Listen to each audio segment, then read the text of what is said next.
News చూస్తున్నారు. Principal Rupa Reddy కేసులో clue దొరికిందా? As of now biggest question mark. Red colour shirt వేసుకున్న వ్యక్తి కోసం పోలీసులు వేటాడుతూ ఉన్నారు. అవును, అతగాడు ఎవరు, ఎక్కడి నుంచి వచ్చాడు? మీరు చూడొచ్చు రూపారెడ్డి ఆఖరి వీడియో అది. అరౌండ్ 5152 ఆఖరి వీడియో అది. ఆ డేట్ కూడా మీరు చూడొచ్చు, 9/8/2026 9/8/2026 సాయంత్రం 5 గంటల 1 నిమిషం 2 నిమిషాల ప్రాంతం లోపలికి ఎంటర్ అవుతున్న సందర్భం. అండ్ 5 గంటల 18 నిమిషాల ప్రాంతంలో ఒక వ్యక్తి అటు నుంచి బయటకు వెళ్తూ ఉన్నాడు. ఆ వ్యక్తిని ప్రస్తుతం పట్టుకోవడానికి, ఆ రెడ్ కలర్లో కనిపిస్తున్న వ్యక్తి గురించి ప్రస్తుతం పోలీసులు ఆరా తీస్తూ ఉన్నారు. అన్ఫార్చునేట్లీ అక్కడ ఆ సీసీ కెమెరానే ఉందా అంటే అవునని మాట వినిపిస్తోంది. బహుశా ఇంకా పోలీసులు ఇన్వెస్టిగేషన్లో ఇంకా క్లూస్ ఏమైనా సంపాదించే పనులు ఉన్నారంటే కనుక ఇన్వెస్టిగేషన్ ఇన్డెప్త్గా జరుగుతూ ఉంది. అయితే ఇక్కడ రూపారెడ్డిని చంపిన విషయంలో 90 మందిని స్క్రీన్ ప్లే డైరెక్షన్ చేసింది ఎవరు? అసలు ఎవరు దీంట్లో కీలకమైన భాగస్వామ్యం ఉన్నారు? ఎవరు అతగాడెవరు? ఇది ప్రస్తుతం బిగ్గెస్ట్ క్వశ్చన్ మార్క్గా మారింది. ఎందుకంటే సుపారీ హత్యకోణంలో కూడా ముమ్మరంగా పోలీసులు దర్యాప్తు జరుగుతుందంటే అర్థం చేసుకోవచ్చు. హోటల్ ఓనర్స్ని, ట్రావెల్ ఏజెంట్స్ని, జిమ్ ట్రైనర్ని ప్రశ్నిస్తూ ఉన్నారు పోలీసులు. గతంలో రియల్ ఎస్టేట్ వడ్డీ వ్యాపారం చేసింది రూపారెడ్డి ఫ్యామిలీ. సీసీ కెమెరాల్లో కనిపిస్తూ ఉన్న ఆ వ్యక్తి గురించి ప్రస్తుతం ఆరా తీస్తూ ఉన్నారు పోలీసులు. ఆ వ్యక్తి సుపారీ కిల్లర్గా అనుమానిస్తున్నారు పోలీసులు. రూపారెడ్డి శరీరంపై ఏకంగా 27 చోట్ల కత్తిపోట్లు ఉన్నాయి. ఒకటి కాదు, రెండు కాదు, ఏకంగా 27 చోట్ల కత్తిపోట్లు ఉన్నాయంటే అర్థం చేసుకోవచ్చు.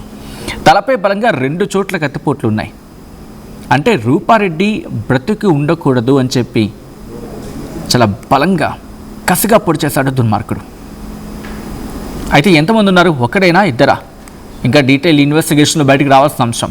అయితే రూపారెడ్డి చనిపోయే వరకు అక్కడే ఉన్నారు నిందితులు. గాయాలైన 40 నిమిషాలకు రూపారెడ్డి మరణించింది అని చెప్పి వైద్యులు నిర్ధారించారు. సో ఒకసారి మీరు చూడొచ్చు ఆ ఇంటి సీసీ కెమెరా, రూపారెడ్డి ఆఖరి వీడియో అది. రూపారెడ్డి చివరి వీడియో ఇంట్లోకి వెళ్తూ ఉండగా, అంటే పూర్తిగా రెక్కి నిర్వహించిన సందర్భం. 5 గంటల 1 నిమిషం ఆ ప్రాంతం అది. అక్కడ మీరు చూడొచ్చు ఆవిడ అక్కడక్కడే కాస్త తచ్చాడారు. ఆ తర్వాత ఇంట్లోకి వెళ్ళారు. పూర్తిగా అది ఆ విజువల్ని పోలీసులు పూర్తిగా అబ్జర్వ్ చేయడం జరుగుతోంది. ఏ చిన్న క్లూ దొరికినా కూడా విడిచిపెట్టేది లేదంటూ ఉన్నారు పోలీసులు. ఈ కథను మిమ్మల్ని కాస్త కలవరపరచచ్చు. దీనికి సంబంధించి తగిన జాగ్రత్తలు తీసుకోవాలని ఆర్టీవీ సూచించడం జరుగుతోంది. దిస్ ఈజ్ ఆ disturbing content. Video description is highly advised. అసలు ఇంతకీ ఇన్వెస్టిగేషన్ ఎంతవరకు వచ్చింది? రెడ్ కలర్ షర్ట్లో ఉన్న వ్యక్తి ఎవరు? ఇది అంశానికి సంబంధించి పూర్తి సమాచారం తెలుసుకుందాం. మా ప్రతినిధి అచ్యుత్ అప్డేట్స్ అందించేందుకు సిద్ధంగా ఉన్నారు. అచ్యుత్, ప్రస్తుతం ఇన్వెస్టిగేషన్ ఎంతవరకు వచ్చింది? అండ్ ఆ రెడ్ కలర్ షర్ట్ వేసుకున్న వ్యక్తికి సంబంధించి కీలకమైన సమాచారం రాబడుతూ ఉన్నారనేది అంతున్న సమాచారం. ఎటువంటి ఇన్వెస్టిగేషన్ జరుగుతోంది? ఎటువంటి ఇన్ఫర్మేషన్ పోలీసులు సాధించారు ఇప్పటివరకు? సచిన్, మొత్తం కూడా ప్రిన్సిపాల్ రూపారెడ్డి కేసులో పోలీసులకు ఒక సమస్య మారిందని కూడా చెప్పుకోవచ్చు. ఇప్పటి వరకు కూడా ఒక క్లారిటీ రాలేదు. ఎక్కడ కూడా బస్సులు కూడా దొరకలేని పరిస్థితుంది. ఎవరైతే ముఖ్యంగా కూడా ఈ రెడ్ కలర్ షర్ట్ వేసుకున్న వ్యక్తి అక్కడ అనుమానాస్పదగా తిరుగుతున్న ఆ వ్యక్తి కొరకే పోలీసులు పూర్తిగా ఆ గాలింపులు చర్యలు చేపడుతున్న పరిస్థితి ఉంది. ఇతన్ని దొరకబట్టడానికి కూడా అన్ని రకాలుగా ప్రయత్నాలు చేస్తున్నారు. మొత్తం కూడా 3 టీములు, మరొక 3 ప్రత్యేక టీములు కూడా ఏర్పాటు చేసినటువంటి పరిస్థితి కనపడుతుంది. ఈ 3 టీములు కూడా ఎవరైనా ఎక్కడైనా దాచుకున్నారన్న ఉద్దేశంతో కూడా దానికి సంబంధించిన లాడ్జీలు, అదేవిధంగా రెస్టారెంట్లు, ట్రావెల్స్ కు సంబంధించి ఏమైనా ట్రావెల్స్ కూడా, అంటే ఆయన రెడ్ కార్ లో వచ్చాడు కానీ మళ్ళీ మధ్యన ఎక్కడైనా రెడ్ కారు వదిలిపెట్టి వేరే కార్ల గట్రా ఎక్కడికైనా వెళ్ళాడా అనేదాన్ని కూడా ఆ ట్రావెల్స్ కి సంబంధించిన ఆ యజమానితో కూడా పూర్తిగా ఇట్లాంటి, అంటే 25 నుంచి 30 సంవత్సరాల మధ్య ఉన్న వయసు ఎవరిని వచ్చారని కూడా పూర్తిగా విచారిస్తున్నటువంటి పరిస్థితి ఉంది. దానిలో భాగంగా ఇప్పటికీ మొత్తం కూడా 25 నుంచి 30 సంవత్సరాల మధ్యలో ఉన్న యువకులను కూడా ఒకసారి, అంటే పాత నేరస్తులు ఉన్న వారందరూ కూడా ఐడెంటిఫై చేసి ఇప్పటికీ ఒక 50 నుంచి 60 మంది ఎవరైతే యువకులని, మిగతా వారిని టోటల్ గా ఒక 100 వరకు కూడా వారందరూ కూడా అనుమానితులని విచారించినట్టు కూడా తెలుస్తున్నది. దీనిలో భాగంగా ఇటు ఎవరైతే రూపారెడ్డి భర్త రాజేందర్ రెడ్డిని కూడా పోలీసులు విచారించినటువంటి పరిస్థితి. దానికి సంబంధించిన కుటుంబ సభ్యులను కూడా విచారించారు. అన్ని కోణాల విచారించినా కూడా ఇప్పటి వరకు కూడా ఒక క్లూ కూడా రాలేని పరిస్థితి కనపడుతుంది. దీనికి సంబంధించి టెక్నికల్ ఎవిడెన్స్ కూడా మళ్ళొకసారి పరిశీలిస్తున్నారు పోలీసులు. పూర్తిగా దీనికి సంబంధించిన కాల్ డేటా కానీ ఆ సీసీ ఫుటేజ్ ద్వారా మొత్తం కూడా మనకు ఒక క్లారిటీ, అంటే ఈ రెడ్ కలర్ షర్ట్ వేసుకున్న వ్యక్తి దొరికిందే మాత్రము చంపింది ఎవరు, చంపించింది ఎవరు అనేది కూడా ఒక క్లారిటీ వస్తుంది. అచ్యుత్, అంటే correct me if I'm wrong, అంటే ఇప్పుడు ఎవరైనా ఒక వ్యక్తి హత్య చేసిన తర్వాత హత్యకు ఉపయోగించిన మారణాయుధాలు ఏదో ఒక ఆనవాళ్ళు లేకపోతే ఏదో ఒక క్లూను అక్కడ విడిచిపెట్టే అవకాశం ఉంటుంది. ఎందుకంటే సీనియర్ పోలీస్ ఆఫీసర్స్ మాట్లాడిన సందర్భంలో కూడా ఎక్కడో చోట ఏదో ఒక క్లూ విడిచిపెడతాడు దొంగ అనేది. సో అటువంటిది ఏమైనా క్లూ సంపాదించారా? లైక్ ముందుగా పెనుగులాట జరిగినప్పుడు షర్ట్ చెరగడము, లేకపోతే ఈ కైండ్ ఆఫ్ ఏదో ఒక క్లూ దొరికే అవకాశం ఉంటుంది కదా, ఏమైనా దొరికారా? అంటే ఏమైనా దొరకడం జరిగిందా, లేకపోతే పూర్తి ప్రొఫెషనల్ వేలు అని అనుకుంటున్న సందర్భమా? మనం ఫస్ట్ నుంచి కూడా చూస్తున్నాం, ఫస్ట్ నుంచి కూడా అబ్జర్వ్ చేస్తున్నాం. ఇది మొత్తం కూడా పూర్తిగా రెక్కి నిర్వహించి పూర్తిగా ఎంత పకడ్బందీగా చేశారంటే బాగా చేసినటువంటి పరిస్థితి కనపడుతుంది. దీనికి సంబంధించి ఎక్కడ కూడా ఆనవాళ్ళు. కాకపోతే ఎవరైతే గ్లౌజులు మాత్రము చేతికి వేసుకున్న గ్లౌజులు మాత్రము ఐడెంటిఫై చేసినటువంటి పరిస్థితి ఉంది. ఆ గ్లౌజుల మీద ఉన్నటువంటి ఫింగర్ ప్రింట్స్ ని ఇక్కడ తీసి ఎవరైతే హత్య జరిగిన తర్వాత అక్కడ జరిగినటువంటి ఫింగర్ ప్రింట్స్ కూడా ఇప్పుడు పోలీసులు టాలీ చేసినటువంటి పరిస్థితి. దానికి సంబంధించిన ఫింగర్ ప్రింట్స్ ఇక్కడ హత్య జరిగిన ప్రదేశంలో కూడా అక్కడ కబోర్డ్స్ దగ్గర ఉన్నటువంటి ఫింగర్ ప్రింట్స్ అని కూడా టాలీ చేస్తున్నారు. దాంట్లో భాగంగానే ఈ గతంలో ఎవరన్నా ఇలాంటి హత్యలు చేశారనేది కూడా వాళ్ళకు కూడా ట్రాక్ రికార్డ్ తీసి వాళ్ళ ఫింగర్ ప్రింట్స్ కూడా టాలీ చేసినట్టు పరిస్థితి. పోలీసులు మాత్రం ఎక్కడ కూడా క్లూను వదిలిపెట్టలేదు. ఏ ఒక్క చిన్న క్లూ దొరికినా కూడా దాని మొత్తం కూడా అంటే గ్లౌస్ అనేవి దరిదాపుల్లో దొరికాయా? అంటే ఈ హత్యకు ఉపయోగించిందని చెప్పి నిర్ధారణకు వస్తూ ఉన్నారా, లేకపోతే ఇంకా అది అనుమానం మాత్రమేనా? గ్లౌజులు మాత్రము ఏదైతే ఆ హత్య జరిగిన తర్వాత ఒక 500 మీటర్ల దూరంలో ఉన్నటువంటి కంప చెట్లలో పోలీసులు మాత్రము, అంటే దాని చింత చెట్టు తండకు సంబంధించిన ఆ పరిధి ఉంటుంది, అక్కడ గ్లౌజులు దొరికాయని పోలీసులు చెప్తున్నటువంటి పరిస్థితి. దాని మీద కూడా పూర్తిగా చేస్తారు. అయితే ఇతను ఆయుధం రూపారెడ్డిని హత్య చేయడానికి ఎట్లాంటి ఆయుధం అంటే ఆ కత్తి కానీ లేకపోతే వాడిన అతను మాత్రము తీసుకువెళ్ళిన పరిస్థితి అక్కడ లేదు. మామూలుగా వేరే ఏ దొంగ అనేది చేస్తుంటే ఏదో ఒక చిన్న పొరపాటు అనేది కంపల్సరీ చేస్తారు. కానీ ప్రొఫెషనల్స్ కాబట్టి వీళ్ళకి పూర్తిగా అవగాహన ఉంటుంది. అంటే ఏ ఒక్క వస్తువు కూడా ఇక్కడ దొరికినా కూడా మనం దొరికిపోతాము అనే ఉద్దేశంతో ఒక professional killer, professional supari gang కే ఇట్లాంటి ఐడియాస్ ఉంటాయని కూడా చెప్తున్నారు. మొత్తం కూడా ఎక్కడ లేదు. అందుకనే దానికి సంబంధించిన రూపారెడ్డికి సంబంధించిన సెల్ ఫోన్ కూడా అక్కడి నుంచి తీసుకువెళ్ళినటువంటి పరిస్థితి. ఒకవేళ రూపారెడ్డికి సంబంధించిన ఆ ఫోన్ ఉంటే అందులో కీలక డేటాలు ఉంటాయనే ఉద్దేశంతో ఆ ఫోన్ కూడా తీసుకువెళ్ళినటువంటి పరిస్థితి ఉంది. మొత్తం దానికి సంబంధించి అక్కడ అన్ని కూడా ఎక్కడ ఏది వదిలిపెట్టి ఒక గ్లౌజులు మాత్రం అక్కడ పోత వదిలిపెట్టి వెళ్ళిపోయినటువంటి పరిస్థితి. ఆ గ్లౌజులను ఒకటి స్వాధీనం చేసుకున్నారు. మొత్తం కూడా ఇప్పుడు పోలీసులు మొత్తం దీనికి సంబంధించిన ఇది దొంగలకు పని కాదు, ఇది మొత్తం కూడా ప్రొఫెషనల్ గా కావాలని చేసిన హత్యగా కూడా ఒక ప్రాథమిక విచారణకు వచ్చారు. దానిలో భాగంగానే పూర్తిగా దర్యాప్తు చేస్తున్నారు. దీంట్లో అందరినీ కూడా విచారిస్తున్నారు. అయితే గతంలో ఈ రూపారెడ్డి అదేవిధంగా భర్త రాజేందర్ రెడ్డి కూడా ఆ వడ్డీ వ్యాపారం చేసేవారు. కొన్ని సంవత్సరాల క్రితం వడ్డీ వ్యాపారం చేసే సందర్భంలో కూడా ఆ వడ్డీలకు ఎవరికైనా వడ్డీలకు ఇచ్చారు. ఆ పైసలు వడ్డీలకు ఇచ్చిన తర్వాత మళ్ళీ ఈ రికవరీ చేసుకునే సమయంలో ఏమైనా వీళ్ళకు ఇబ్బంది వాతావరణం జరిగిందా లేకపోతే ఏమైనా గొడవలు జరిగినాయా అని కూడా కోణంలో కూడా ఆరాధిస్తున్నారు. ఎవరైతే వడ్డీ వ్యాపారం చేసిన కొంతమందిని కూడా విచారించిన పరిస్థితి. దానిలో బాగానే తర్వాత వడ్డీ వ్యాపారం తర్వాత వీళ్ళు రియల్ ఎస్టేట్ వ్యాపారం చేస్తున్నటువంటి పరిస్థితి. రాజేందర్ రెడ్డి రియల్ ఎస్టేట్ చేసినప్పుడు రాజేందర్ రెడ్డి హైదరాబాద్ లో ఉంటున్న క్రమంలో ఒకసారి పైసలు అవసరం పడినప్పుడు ఎవరైతే రాజేందర్ రెడ్డి తెలిసిన మరొక వ్యక్తి ఉన్నాడు. ఆ వ్యక్తి మాత్రం డబ్బులు ఇక్కడ ఇంటి దగ్గరికి వచ్చి డబ్బులు కలెక్ట్ చేసుకుని అక్కడ రాజేందర్ రెడ్డికి ఇవ్వడం, ఆ తర్వాత అక్కడ అమౌంట్ వచ్చిన తర్వాత మళ్ళీ ఆ డబ్బులు తీసుకొచ్చి ఇక్కడ ఇవ్వడంగా మధ్యవర్తిగా ఒక వ్యక్తి ఉన్నాడని తెలుసు. అతన్ని కూడా అదుపులోకి తీసుకొని కూడా పోలీసులు విచారణ చేసినట్టు తెలుస్తుంది. కానీ ఎక్కడ కూడా క్లూలు మాత్రం ఎక్కడ వదిలిపెడతారు. ఏ ఒక్క చిన్న క్లూ వచ్చినా కూడా పోలీసులు మాత్రం ఈ ఒక కేసును మాత్రం సవాల్గా తీసుకున్నట్టు. అంటే ఇప్పటికీ 5 రోజులు గడుస్తుంది.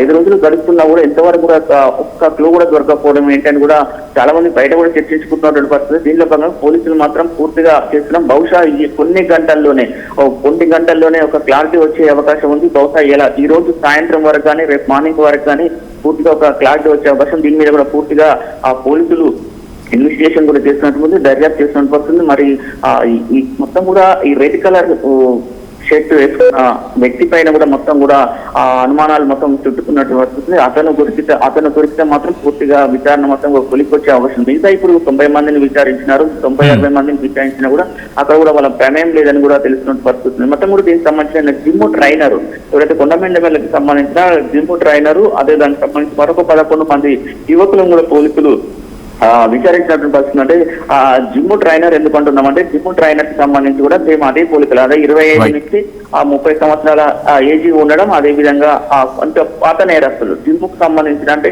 పోలీసులు ఒక కోణంలో ఆలోచిస్తున్నటువంటి పరిస్థితి కనపడుతుంది. అంటే అంత విచక్షణ రహితంగా అంత ఖర్చు 27 కత్తిపోట్లు పొడిచారు అంటే దానికి ఒక ప్రొఫెషనల్ కిల్లర్ అయ్యే ఉండాలని కూడా చెప్తున్న పరిస్థితి. దీనిలో భాగంగా కూడా దీనికి సంబంధించిన ఇప్పటికీ ఫోరెన్సిక్ రిపోర్ట్ వచ్చింది, పోస్ట్ మార్టం రిపోర్ట్ కూడా వైద్యులు చెప్తున్న పరిస్థితి ఉంది. మొత్తం 27 కత్తిపోట్లు ఉన్నాయి. కత్తిపోట్ల తర్వాత కూడా ఎవరైతే రూపారెడ్డి కూడా రక్తం మడుగులో ఉంటుందో 40 నిమిషాల తర్వాత కూడా మరణించినట్టు కూడా వాళ్ళు ఒక చెప్తున్నట్టు పరిస్థితి కనపడుతుంది. మొత్తం కూడా ఆ పోలీసులు మాత్రం దీన్ని మాత్రం ఒక సవాల్గా తీసుకున్నాం. ఎట్టి పరిస్థితుల్లో అన్ని కోణాలు కూడా దర్యాప్తు చేస్తున్నాం, నిందితులను మాత్రం అతి త్వరలోనే పట్టుకుంటామని కూడా చెప్తున్నటువంటి పరిస్థితి ఉంది. ఎక్కడ కూడా ఒక్క క్లూను కూడా వదిలిపెట్టే పరిస్థితి లేదు. మొత్తం కూడా సెల్ ఫోన్ డంపింగ్, అదేవిధంగా సెల్ టవర్స్, సీసీ ఫుటేజ్ అన్ని రకాలు కూడా దర్యాప్తు చేస్తున్న పరిస్థితి అయితే కనపడుతుంది.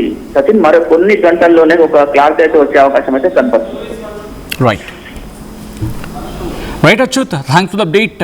మొత్తంగా ప్రిన్సిపల్ రూపారెడ్డి కేసులో క్లూ దొరికిందా? As of now biggest question mark అని నిలిచింది. ఎందుకంటే రెడ్ కలర్ షర్ట్ వేసుకున్న వ్యక్తి కోసం పోలీసుల గాలింపు కంటిన్యూ అవుతుంది. రూపారెడ్డి హత్యలు చాలామందిని విచారిస్తూ ఉన్నారు పోలీసులు. సుపారి హత్య కోణంలో ముమ్మరంగా పోలీసుల దర్యాప్తు జరుగుతుంది. కారణం ఏంటంటే ఎక్కడ ఒక్క క్లూ కూడా విడిచిపెట్టకుండా ఒక మనిషిని 27 సార్లు కత్తితో పొడిచిన తర్వాత ఎక్కడ ఒక చిన్న క్లూ కూడా విడిచిపెట్టకుండా అక్కడి నుంచి పరారవడం అంటే ఇది ప్రొఫెషనల్ హత్య చేసే వాళ్ళు ఉంటారు కదా, ఆ ఇంగ్లీష్ పదం ఉంటుంది, ప్రొఫెషనల్ కిల్లర్స్ అంటూ ఉంటారు, వాళ్ళ పనే అయ్యి ఉండొచ్చు అని చెప్పి ఆ కోణంలో ఇన్డెప్త్ ఇన్వెస్టిగేషన్ జరుగుతుంది పోలీసులది. అండ్ దీంతోపాటు హోటల్ ఓనర్స్ని, ట్రావెల్ ఏజెంట్స్ని, జిమ్ ట్రైనర్స్ని వీళ్ళందరినీ కూడా క్వశ్చన్ చేయడం జరుగుతోంది పోలీసులు. గతంలో రియల్ ఎస్టేట్ వడ్డీ వ్యాపారం చేశారు రూపారెడ్డి దంపతులు. సో ఈ నేపథ్యంలో ఆ కోణంలో కూడా దర్యాప్తు జరుగుతుంది. ఎవరితోనా డిఫరెన్సెస్ ఉన్నాయా, ఎవరితోనా ఫైనాన్షియల్ ఇష్యూస్ ఉన్నాయా, ఈ కోణంలో కూడా దర్యాప్తు జరుగుతుంది. అయితే సీసీ కెమెరాలో కనిపిస్తున్న వ్యక్తిని సుపారీ కిల్లర్గా అనుమానిస్తున్నారు పోలీసులు. రూపారెడ్డి శరీరంపై 27 చోట్ల కత్తిపోట్లు ఉన్నాయి. తలపై బలంగా 2 చోట్ల కత్తిపోట్లు ఉన్నాయి. రూపారెడ్డి మళ్ళీ బతకూడదు అని బలంగా కసిగా పొడిచినట్టు అర్థమవుతోంది ఆ దుర్మార్గుల తీరు. రూపారెడ్డి చనిపోయే వరకు అక్కడే ఉన్నారు నిందితులు. గాయాలైన 40 నిమిషాలకు రూపారెడ్డి చనిపోయిందని చెప్పి వైద్యులు నిర్ధారించాలంటే అర్థం చేసుకోవచ్చు అక్కడ ఘటనా ప్రదేశంలో ఆఖరి క్షణంలో రూపారెడ్డి ఎంతటి నరకాన్ని అనుభవించుంటారనేది. అయితే ఇక్కడ క్లూ ఎక్కడ విడిచిపెట్టలేదు. సో అక్కడే ఆ ఇంటెన్సిటీ గురించి మాట్లాడుకుంటున్నారు. ఎందుకంటే ఎక్కడైనా సాధారణంగా జోబు దొంగలో లేకపోతే ఇంట్లో ఉన్న డబ్బులు గట్రా ఉంటాయి కదా, వాటిని దొంగతనం చేయడానికి వచ్చిన వాళ్ళు ఏం చేస్తూ ఉంటారు, పెనుగులాట జరిగినప్పుడు ఎక్కడో చోట ఏదో ఒక క్లూ దొరుకుతూ ఉంటుంది. సో ప్రస్తుతం పోలీసులు ఇన్డెప్త్ ఇన్వెస్టిగేషన్ అయితే జరుగుతోంది. ఇంకా డీటెయిల్ ఇన్ఫర్మేషన్ రావాల్సింది. బహుశా ఈరోజు ఎండ్ ఆఫ్ ద డే కల్లా కీలకమైన డెవలప్మెంట్ ఉండే అవకాశం ఉంది.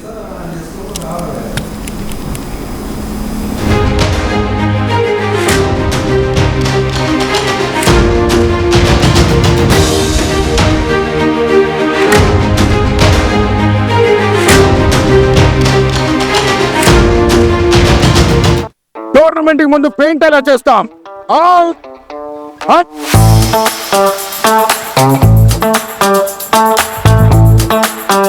ప్లాన్ అయితే చాలా బాగుంది సార్, స్టేడియం పరిస్థితి చూడండి. టోర్నమెంట్ ముందు పెయింట్ ఎలా చేస్తాం? టెక్నో పెయింట్స్ ఉందిగా. Techno paints, township, dam, stadium లేదా మనీళ్ళు, పెయింట్స్ నుంచి పెయింటింగ్ వరకు పూర్తి సొల్యూషన్ కావాలంటే మేమున్నాం. కానీ సార్, టైంకి పూర్తవుతుందా?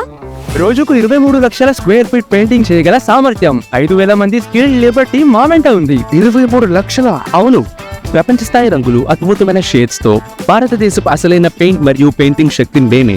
VR techno paints. Techno paints.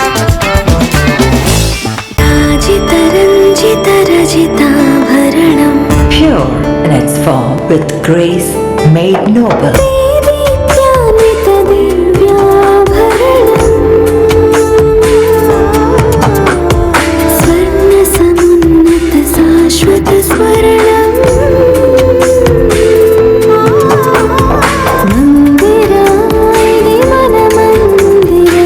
Mandira Premium Silver Jewelry by Manipali.